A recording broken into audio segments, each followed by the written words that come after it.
Alright, hey guys.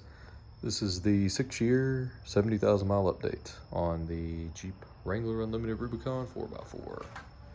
And we've got some stuff to go over. Alright, so the first thing is this engine. It's the Pentastar. Anybody that's looked up the Pentastar will know that it's got a head problem. So, at the beginning of 2020, it threw code P0302, cylinder number 2 misfire. I've got a code reader, that's how I know.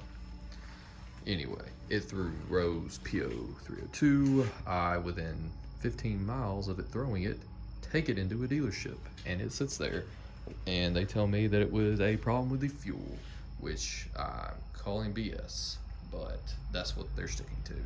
So I contact Jeep Corporate. They tell me if this issue rears its head again to contact them. And at the same time, I think I already told the story, but I basically get it done, get the automatic transmission fluid and the coolant flushed at 50,000 miles at that point. So it was pretty advantageous from what I thought. I thought the codes would never come back, at least no time soon. Anyway, in the fall, it throws code P0302 yet again. And at this point, I'm pissed. I contact Jeep Corporate, and I'm gonna show, this is mainly one of the issues that rears its head. This place right here. That place right there sold me the Jeep. They sold me the Jeep. They had like 100 something miles on it. Asked them why it had 100, and I think it was like 120, 121, something like that. And they said, oh, we just use it a lot for test drives. That's all it's ever been used for. Okay, that's cool. Well, I'm in there because at this point it's still under warranty from when I bought it, because it was last year they did their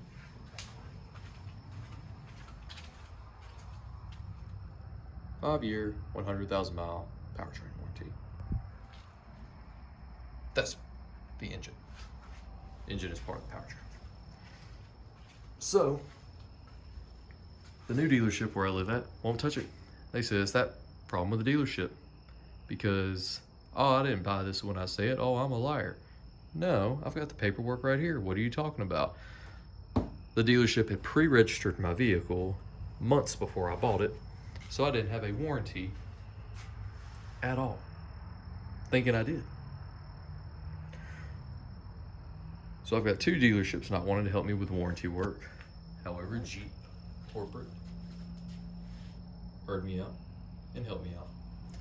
However, the new dealership did not want to listen to me for what problem that I told them it was, because I told them there's a problem with the head. They need to replace the head.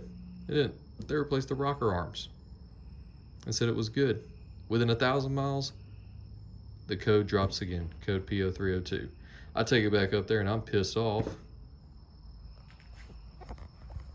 This time they changed the head after I recalled Jeep Corporate because they didn't want to do it and they wanted me to pay. And I think I ended up paying like $300 for a $3,000 job, but the whole thing got redone. So, other than that, transfer case is good, axles have been good, differentials, the Mercedes sourced, automatic 5-speed dinosaur transmission, rock solid. So, is what it is. It's finally paid off. It got paid off last year too, so it is what it is. Big news. Big news. This right here. Lift kit time. This is the lift kit that's going on in a week from now. The ARB, which is, well, Old Man Emu ARB. 2 1/4.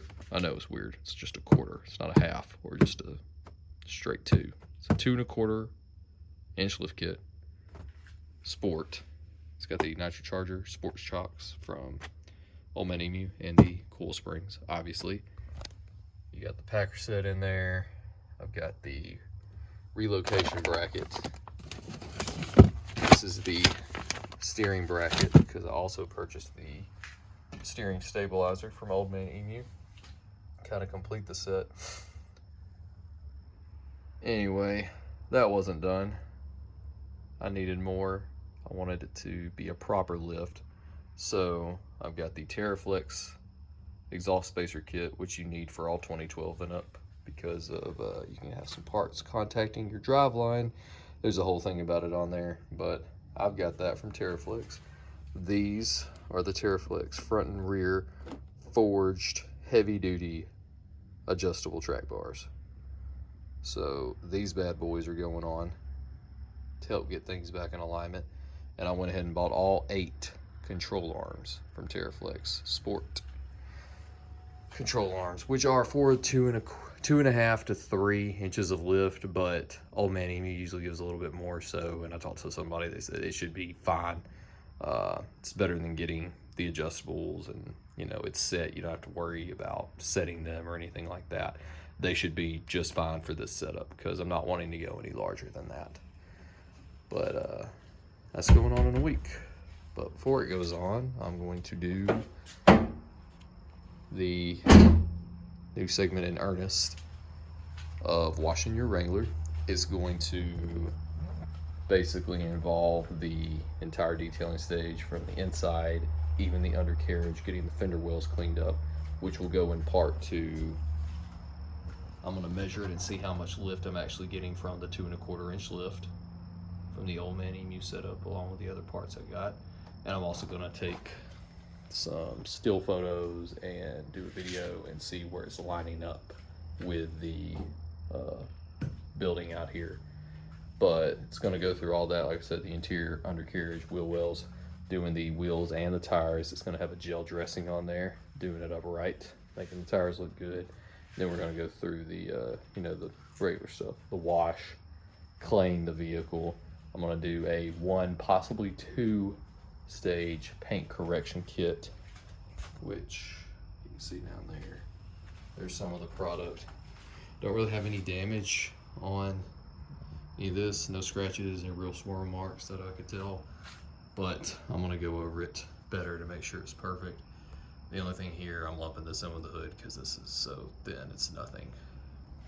But we've got some, you can see it through all the crud there from camping.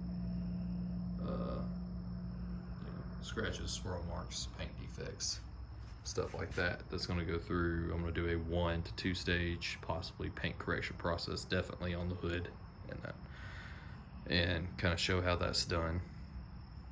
And then once that's completed, the paint correction, I'm gonna walk y'all through the sealing process as well as waxing, and then I'm gonna do a quick detail spray, which I've got, which will prevent any dust from accumulating on it.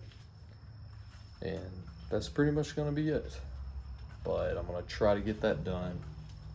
I will get that done before it gets lifted in the week. So probably gonna be seeing a lot of videos. And then I'm gonna be doing reviews on the lift kit to see how that turned out. And then I'll probably go up to a 33 to maybe a 35 inch tire. We'll see. Probably 33. But we'll see what happens. Stay tuned.